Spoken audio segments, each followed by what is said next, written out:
Soul Garden. Live, love, be. Hey there, magicians, and welcome now to Tuesday. Well, good news, sunny and quite childlike for you after many days of partly cloudy.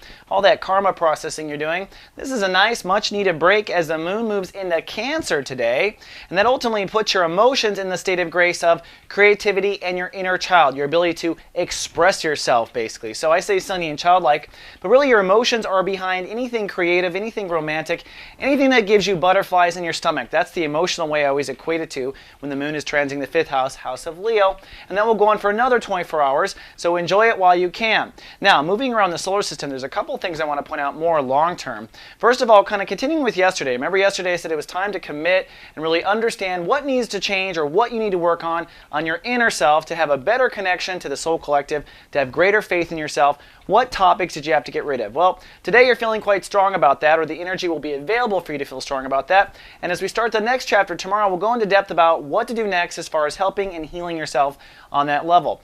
But what I wanted to point out really were the placement of Mars and Venus. Now remember, if you've been watching, Mars is now in the house of friends and society. And last month you were doing a lot of change as far as what your expectations were of yourself, on who you would be in society, what service you would play to mankind, and also the kind of people you'd hang around with. You might have gotten rid of a couple friendships, you might have gained some new ones. That was all part of the shuffle. I just want to remind you that Mars, the planet of aggression, is basically still in that part of your life, really pushing forward with whatever plans you would set in motion. And Mars will stay there for another 4 weeks. So if there's work to be done to get to that level in society, or if there's work to be done to clean out your friendships, do that work now. You have full support of the universe.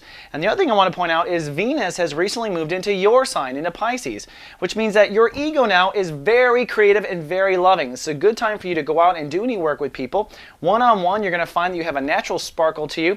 And also you're going to find you can really think on your feet in a room. All right, Pisces, that's all I have for Tuesday. See you tomorrow with more soul horoscopes. Live, love, be. Soul